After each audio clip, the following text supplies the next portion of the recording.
Assalamu alaikum student mathematics 4024. Welcome to Maths Guru. I hope you all are fine. I am fine too. Alhamdulillah. This video is for grade 9 students because they will be having their maths assessment on Monday inshallah, and that will be the fourth assessment. So here I am with some information regarding the assessment.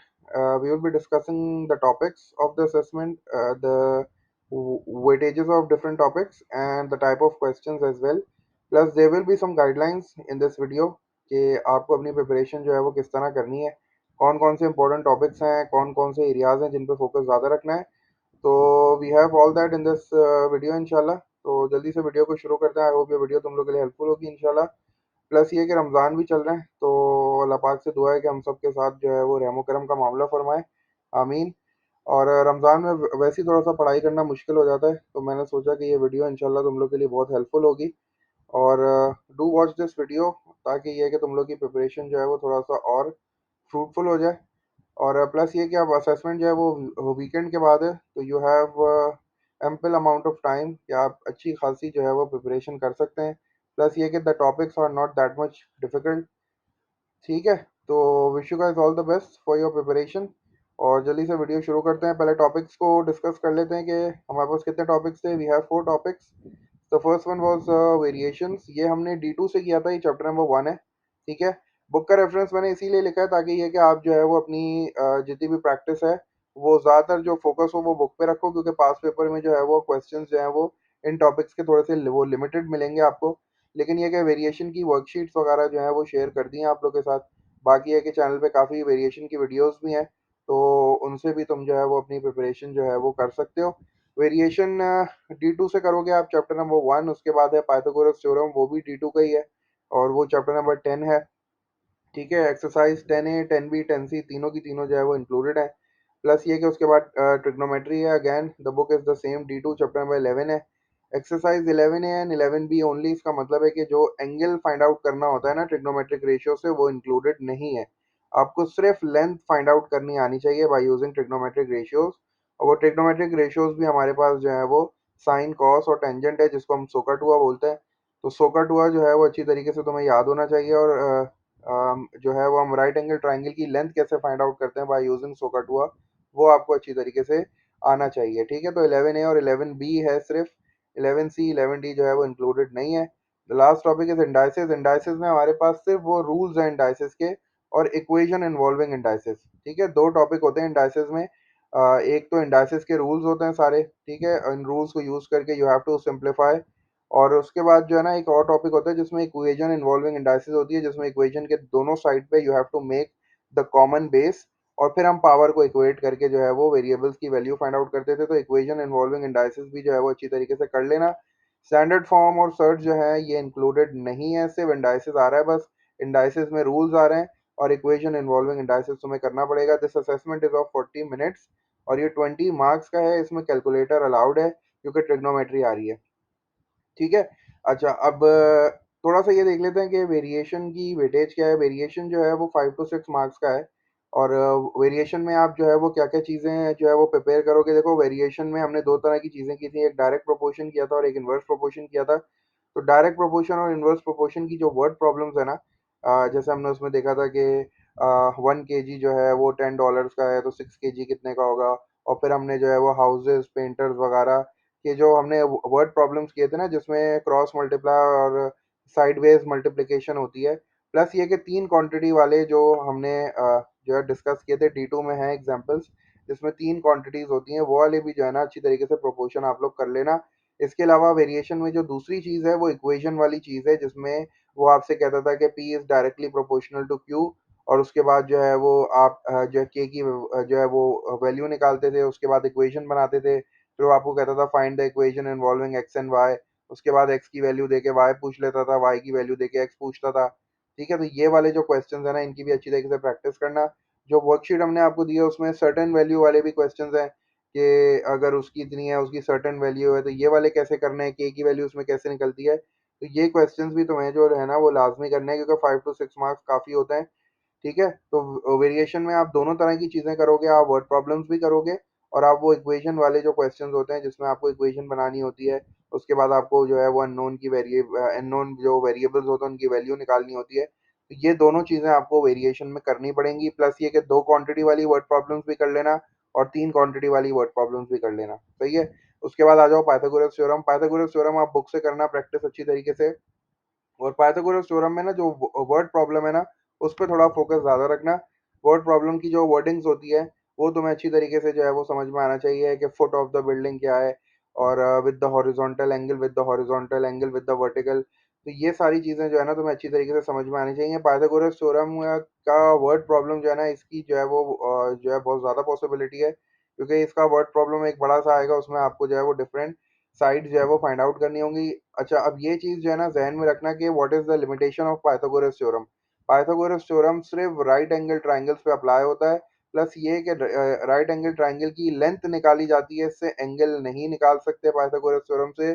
और length भी उस वक्त निकलती है when you have two sides of a right angle triangle and you have to find the third side. अगर आपके पास किसी right angle triangle की दो साइड्स मौजूद हैं और आपसे थर्ड साइड फाइंड करवाए, तब आप पाइथागोरस थ्योरम यूज कर सकते हो। पाइथागोरस थ्योरम के लिए हमारे पास जो टर्मिनोलॉजीज हैं, दैट इज हाइपोटेन्यूज, परपेंडिकुलर और बेस। ठीक है ना? जब भी पाइथागोरस थ्योरम यूज करो, तो हाइपोटेन्यूज, परपेंडिकुलर और बेस को अपने जहन में रख लिया करो। हाइपोटेन्यूज हमेशा लॉन्गेस्ट साइड होती है और 90 डिग्री के सामने वाली साइड होती है। बाकी दो साइड्स पे आपकी मर्जी है, you can call it perpendicular और बेस, या बेस और परपेंडिकुलर भी बोलोगे तो गलत नहीं होगा। फॉर्मूलाज अच्छी तरीके से जो है वो जहन में रखना कि सब्जेक्ट किस तरह बनाते हैं। हाइपोटेन्यूज निकालने के लिए you have to add perpendicular square plus base square. लेकिन अगर बेस निकालनी होगी या परपेंडिकुलर निकालनी होगी, तो आप हमेशा हाइपोटेन्यूज स्क्वायर में से बेस स्क्वायर और परपेंडिकुलर स्क्वायर को माइनस करोगे, और फिर स्क्वायर रूट भी आता है। ठीक है? तो पाइथागोरस थ्योरम में ये सारी चीज़ें याद रख लेना। प्लस उसके बाद ट्रिग्नोमेट्री है। ट्रिग्नोमेट्री में जो है वो मल्टीपल ट्रायंगल्स वाले जो क्वेश्चन है ना, उनकी थोड़ी सी प्रैक्टिस कर लेना।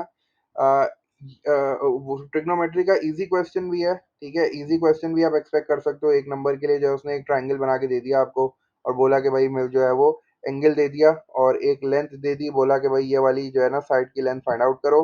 ट्रिग्नोमेट्री में याद रखना कि ट्रिग्नोमेट्रिक रेशियोज में अगर आपको लेंथ निकालनी है, तो आपको एक तो राइट एंगल ट्रायंगल होना चाहिए, मतलब 90 डिग्री होना चाहिए। 90 डिग्री के अलावा भी एक एंगल और एक साइड की लेंथ पता होनी चाहिए।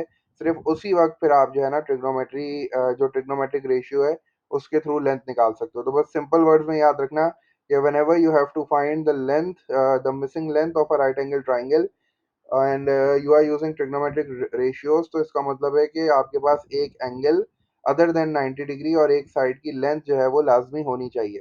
ठीक है? ट्रिग्नोमेट्री में जो है वो हमारे पास कुछ कॉन्सेप्ट्स आते हैं, जैसे कि sum of interior angles of a triangle is वो 180 डिग्रीज। ठीक है? ये भी तुम्हें पता होना चाहिए कि अगर एक ट्राइंगल बना हुआ है, तो ट्राइंगल में जो तीनों एंगल्स हैं, इनको इंटीरियर एंगल्स कहते हैं। अंदर के एंगल्स को इंटीरियर एंगल्स कहते हैं। और ये भी, इसी को अगर मैं एडअप करूंगा, तो मेरा आंसर जो है वो 180 डिग्रीज आएगा। ठीक है? इसी तरह आइसोसेलेस ट्रायंगल का भी कॉन्सेप्ट होना चाहिए कि आइसोसेलेस ट्रायंगल होता क्या है। आइसोसेलेस ट्रायंगल ऐसा ट्रायंगल होता है जिसमें दो साइड्स जो है ना वो इक्वल होती हैं, और जो दो साइड्स इक्वल होंगी ना, उनके सामने वाले एंगल्स भी इक्वल होंगे। जैसे ये दो साइड्स इक्वल है ना, तो इसके सामने एक ये एंगल बन रहा है, और इसके सामने एक ये वाला एंगल है, तो जो ऑपोजिट एंगल्स है ना, वो भी बिल्कुल सेम होंगे, वो भी बिल्कुल आइडेंटिकल होंगे। अगर ये ए है तो ये भी ए होगा, ये एक्स है तो ये भी एक्स होगा। ठीक है? बस तुम्हें ये देखना होता है कि आइसोसेलेस ट्रायंगल में कौन सी दो साइड्स इक्वल हैं, तो उनके जो ऑपोजिट एंगल है ना, वो भी बिल्कुल बराबर होते हैं। ठीक है? तो ये कुछ चीज़ें जो हैं वो ट्रिग्नोमेट्री में तुम्हें याद रखनी है, क्योंकि ट्रिग्नोमेट्री में जो है वो ट्रिग्नोमेट्रिक रेशियो के थ्रू एंगल्स तो आपको फाइंड आउट नहीं करने देगा वो, लेकिन आपसे वो इस तरह जो है ना सम ऑफ इंटीरियर एंगल के कॉन्सेप्ट से जो है ना वो एंगल्स आपसे फाइंड आउट करवा सकता है। ठीक है? अच्छा, उसके बाद जो है वो लास्ट टॉपिक हमारे पास इंडाइसिस है। इंडाइसिस की वेटेज जो है ना 2 to 3 मार्क्स है। इसमें आपको बेसिक रूल्स जो है ना वो अच्छी तरीके से याद होने चाहिए, और उसके बाद इक्वेशन इन्वॉल्विंग इंडाइसिस की थोड़ी सी प्रैक्टिस कर लेना। कॉपी में जिस तरह के क्वेश्चन है इंडाइसिस की, अगर वो भी तुमने कर लिया ना, इंडाइसिस का टॉपिक हो जाएगा। ट्रिग्नोमेट्री के लिए जो है ना वो बुक फॉलो कर लेना, बिकॉज पास पेपर में बेसिक ट्रिग्नोमेट्री के इतने क्वेश्चंस है नहीं। बाकी मैंने पाइथागोरस थ्योरम की लिमिटेशन बता दी। ट्रिग्नोमेट्रिक रेशियोज तुम्हें अच्छी तरीके से समझ में आने चाहिए। सो का टूआ तुम्हें याद होना चाहिए। और चूंकि हमारे पास 11 है और 11 बी है, तो इसका मतलब है कि तुम्हारे पास कोई ना कोई मिसिंग साइड ही आएगी, जो कि तुम्हें ट्रिग्नोमेट्रिक रेशियो के थ्रू यूज करनी होगी। अब तुम्हें डिसाइड करना है कि वो पाइथागोरस थ्योरम से होगी या ट्रिग्नोमेट्रिक रेशियो से होगी। वो चीज़ तुम्हें अच्छी तरीके से समझ में आनी चाहिए। बाकी ये है कि कैलकुलेटर अलाउ है। और कैलकुलेटर में एक चीज़ याद रखना है कि जब भी आप कैलकुलेटर ऑन करो, you have to make sure that your calculator is in the degree mode. जो डिग्री ऊपर डी लिखा होता है ना, उस मोड में होना चाहिए। अगर इसके अलावा कोई मोड है तो आप जो है वो अपने जो जो कैलकुलेटर का मोड क्लियर करो, वरना आपके आंसर्स जो है ना वो गलत आएंगे। ठीक है, तो डिग्री मोड में जो है ना सारी कैलकुलेशन करना, क्योंकि हमारे पास ट्रिग्नोमेट्री में एंगल्स जो हैं वो डिग्रीज में ही है। बाकी ये है कि इतना तो मुझे याद था जो मैंने तुम्हें बता दिया। बाकी टोटल क्वेश्चंस जो हैं मेरे ख्याल से 4 to 5 क्वेश्चंस है, और 40 मिनट्स में इंशाल्लाह वो हो जाएगा। बस ये है कि थोड़ा सा साफ साफ अपनी जो है वो कैलकुलेशन शो करना। कैलकुलेटर अलाउ का मतलब हरगिज़ ये नहीं है कि आप कैलकुलेशन स्किप करो। ठीक है, बाकी अगर तुम लोग को कोई क्वेश्चन पूछना हो तो इस वीडियो के कमेंट बॉक्स में जो है ना वो अपने क्वेश्चंस जो है वहाँ लिख देना, इंशाल्लाह मैं वहीं जो है रिस्पॉन्ड कर दूंगा, ताकि बाकी भी जो है ना उससे हेल्प ले लें। बाकी वीडियोस मैंने काफ़ी सारी बना दी हैं, अब इस पे ट्रिग्नोमेट्री पे भी बनी हुई है, मैंने गूगल क्लासरूम पे भी काफ़ी सारी चीज़ें डाल दी हैं। तो बस अब ओवर टू यू गाइस, अब तुम लोग करो प्रैक्टिस। ठीक है, वीडियो से रिवीजन कर लो, फिर प्रैक्टिस करो। बाकी अगर कोई चीज़ नहीं समझ में आती, कोई क्वेश्चन नहीं होता सॉल्व, तो आई विल बी अवेलेबल इंशाल्लाह। क्वेश्चन आंसर सेशन इंशाल्लाह देखूंगा, अगर मुझे टाइम मिला तो मैं इन्फॉर्म कर दूंगा, क्योंकि रमज़ान में थोड़ा सा टाइम शॉर्ट होता है। अगर हुआ भी तो फिर इंशाल्लाह ये है कि तरावी के बाद ही लूंगा क्वेश्चन आंसर सेशन, तो वहाँ भी तुम जो है वो अपनी क्वेरीज को क्लियर करा लेना। बाकी good luck to you for the maths assessment. कोई भी क्वेरी हो तो ज़रूर जो है वो कमेंट कर देना, मैं इंशाल्लाह रिस्पॉन्ड करूंगा। अंटिल देन टेक केयर, अल्लाह हाफिज़।